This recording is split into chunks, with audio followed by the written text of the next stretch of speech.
Hi, everybody. I'm Dr. Marissa Tenenbaum. I'm a plastic surgeon, program director, and associate professor of plastic surgery at Washington University in St. Louis. And you are listening to Interview with a Surgeon with a Surgeon Agent.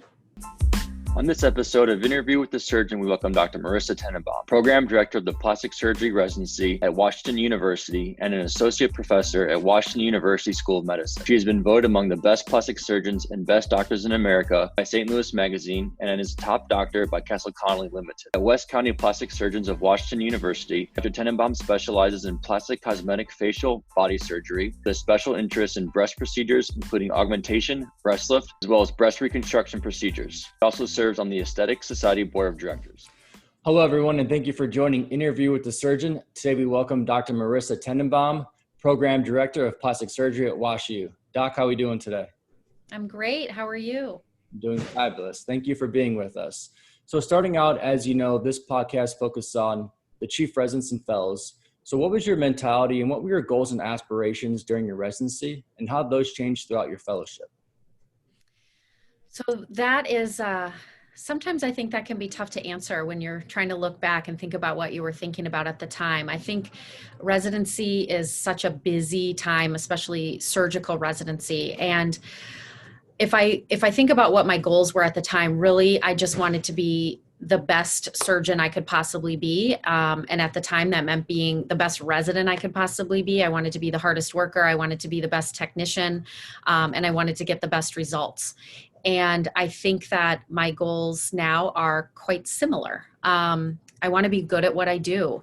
I knew that as a resident looking forward, I also was planning, my life. And so thinking about my family and what I wanted my family to look like and what I wanted us to be doing and kind of setting those things up, it was certainly on my mind.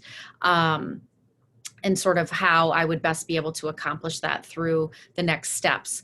However, I don't think I took a very sophisticated approach to that. I don't think that I really had a great idea of what that meant at the time. You could sort of see people ahead of you and what their life looked like and, ask them questions about how they got there. But really, honestly, for me, I think it was just as simple as I wanted to be as good as possible. So kind of taking us through the mentality for that fellowship year, what was like heading into your first job search and how that perspective changed in the beginning years of your career? So I did my residency at WashU in St. Louis, and I graduated in 2008, and I did a fellowship in aesthetic surgery with Grant Stevens in Marina del Rey, California. And heading into my fellowship, I think I was just really excited to see a lot more aesthetic surgery and kind of learn the nuances from a surgical standpoint. But I was also really excited to see private practice and kind of the business side of medicine that I didn't get much exposure to as a resident at all. So my situation was a little bit maybe different or unique in that I already had a job offer at WashU to come back after my fellowship. And I didn't look at a ton of jobs. I explored a few options before I committed to coming back to WashU. But again, I admit that I was incredibly naive about what it entailed to look for jobs, especially because I wasn't at the time necessarily committed to staying in academic surgery. I just knew that I wanted to be in a situation where I could do aesthetic surgery and I would be supported to grow and do what I love to do. And my primary concern at the time was really taking great care of my patients. And the reason I decided to come back to WashU was that I felt I had a really unique opportunity to do that within an academic setting, which is pretty rare, actually.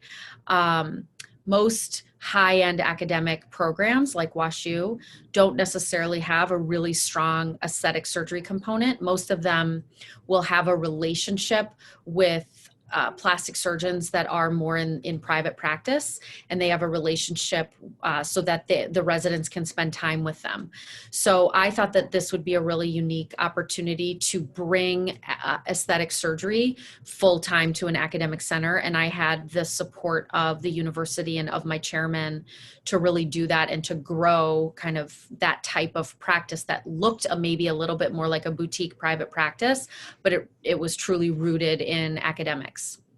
So even though that you were under the mindset that you're going to be going back to WashU, did you also consider an interview with private practice shops? I did, and I looked at some opportunities on the West Coast as well as Colorado, et cetera. It's interesting now that I've been in practice for a longer time. You sort of, I think it's common for people to say, like, I wish I knew then what I know now.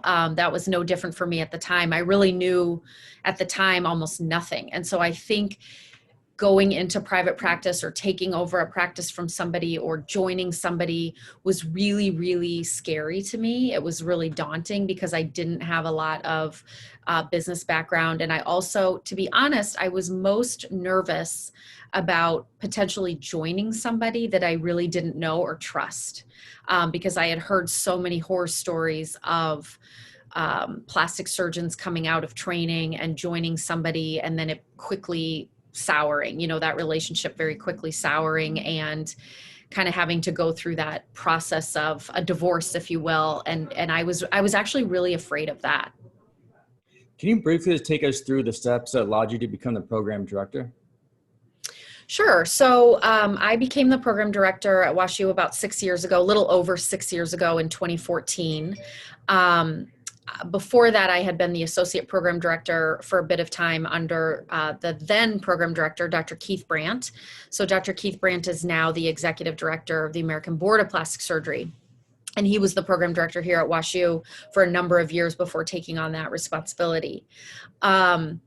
So I had always loved resident education. I mean, that's part of why I came back to academics. And so it was just sort of this natural evolution that I became the associate program director under Dr. Keith Brandt. And then when he was ready to move on, that I assumed that role. And so it wasn't necessarily that I did anything magical to become the program director. I think for those types of roles, it's a matter of desire and opportunity. And like a lot of things, I think if you make your wishes known, for example, let's say a trainee is going to stay in academics and they take their first job or whatever it is, you're certainly not going to get a job as a program director right out of the gate, but perhaps letting people know that that is something that you aspire to, and making sure that you are entering perhaps a division or a department where that's going to be a possibility is really important. Getting involved early on when you are more junior in, say, medical student, clerkship director, or, helping out with those sorts of things. Becoming a real advocate for the residents so that it does become kind of a seamless transition when the opportunity presents itself, meaning the current program director is ready to step down or something along those lines. Thinking about that journey, what would you say were some of the keys to your success that shaped your early career? I think the keys to my success early on in my career was just working really hard and understanding what my ultimate goals were, which, as I said earlier, was I really want to be an aesthetic surgeon. I want to be really good at what I do and take great care of my patients. I want my patients to be really happy with their results, be willing to, tell their friends and family, et cetera, recommend me to friends and family. But early on, I think, depending on what field you choose to go into, you might be in a situation where you say, okay, this is all I'm going to do. But I had been given some advice by my former chief that you kind of know what you want to do, but in the beginning, just say yes, say yes to everything, do everything. At the end of the day, you want to be busy. You want to be a busy surgeon because you want to keep your skills up. You want to be seen as available and affable and all of those things. And so I really did that for the first many years of my career. I took a ton of basically a ton of consult call, and I did a lot of breast reconstruction, a lot of facial reconstruction. I did a lot of general reconstruction, head to toe for cancer patients, et cetera. And And then as I got busier doing the things I wanted to do, which was primarily aesthetic surgery as well as breast reconstruction, then you can start saying no to some of the things. Okay, now you don't have as much time to do that. But I think I see some of the younger surgeons try to put themselves into a box of doing only what they want to do right out of the gate. And I think that's a big mistake. I think really what you want to be is as busy as possible, and then start to slowly peel back what you no longer have time to do, so that you have the luxury of saying, okay, I only have so much time. And because I have enough business coming at me, I get to choose the business I want. And it's okay for me to pass off what I don't want to now some of my junior partners. I think that is really important. Now, as a program director, what advice do you have for the graduating chief residents and fellows entering the professional job market for the first time? So it's really dependent a bit on what they're looking to do. So if they are interested in an academic job, that is a ton of networking and, again, a bit of luck in terms of, opportunities presenting themselves at the right time. So job openings the year you're looking for something. It starts early. So, for example, if I have a resident that wants to be in a particular field and they know they want to stay in academics, definitely honing some of their research early on to really tailor to that field is helpful for their CV, but it's also really helpful to start making those connections and those relationships to the people who are in the position to hire. And so often when a chief or a chairman is looking to hire somebody in an academic program, they often may remember some of these junior people as residents when they were presenting at a national meeting, or they met them at, a national meeting with some of their colleagues and mentors. And I think that that's really, really critical. So those relationships. For my residents that are looking more at an employed position at say a hospital setting, I think that has more to do, again, with just opportunity and putting feelers out and figuring out what's available in the cities they may wish to live in, et cetera. Private practice is a little bit different, and it's also based on relationships a lot of times. And so I try to help them with those connections. Because I do aesthetic surgery, I think I have a lot more connections in the private practice world, even though I'm in academics. And so I think those connections can be helpful to introduce my residents to people who may be interested in taking on a junior associate, or, asking questions about a particular area, those kinds of things. But again, networking is really important. So introducing those residents to folks at national meetings, et cetera, along the way is really helpful. And the earlier you start, the better.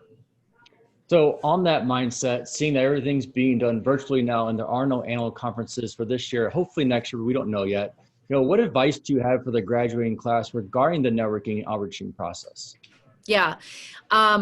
So for example, two of our chief residents that are going to graduate this summer are going to be doing aesthetic surgery fellowships, and they've already secured those fellowships, and they'll be going off for a year to do that. But both of them have already made a lot of national connections before this year. So, through myself and going to the Aesthetic Society meetings and getting them on committees and meeting people, et cetera, they're not really missing as much this year being virtual. And so I think that the residents that are more in those intermediate years honestly are missing a little more, because right now is the time that they would be beginning to build those or meet those people and start to become seen on the podium, giving presentations, et cetera. So they're still giving virtual presentations, but it probably won't have the same impact as if it were in real life. There's no question about that. So I'm really hopeful that it really is just this 1 year, because there's just no way around it. It is a detriment, not being able to make those human face-to-face interactions. That being said, there's still a lot of value in your mentors helping you with those connections, even if it is over Zoom or over email or over phone calls, to begin to put those feelers out for you and to help you. If you have a mentor that is going to vouch for you, often that can be more important than anything. It's, again, everything is virtual this year. It's not the same. I think people are getting really zoomed out. which is, it just is the way it is. But I think moving forward you're absolutely right. I think what you're doing is really great because it is lacking in most training programs, including ours. And residents are really, really hungry for this knowledge. Now, sometimes I have pretty interesting conversations with my female clients that are surgeons, and I understand that there's just a different mindset as it might be for a male. So can I talk about what advice you have for young female surgeons looking to break into the market and also understanding the aspect of family time as well? Yeah, I mean, I think family time hopefully is important to everyone, not just the women surgeons, but certainly for women who need to carry the baby and be pregnant and then, take care of the baby for a bit after, et cetera. It does add another layer of logistics, if you will. The advice really is to make sure that you're in an environment where you are supported, which again, I would say could apply to anybody, but there are certain issues that you want to make sure are supported and that you feel you're going to have, family, friends, colleagues, your boss, your mentor. If you're going into private practice, you want to make sure that you have plans in place for a leave, for example, if you need a leave. And really, my advice is to know your worth and not settle.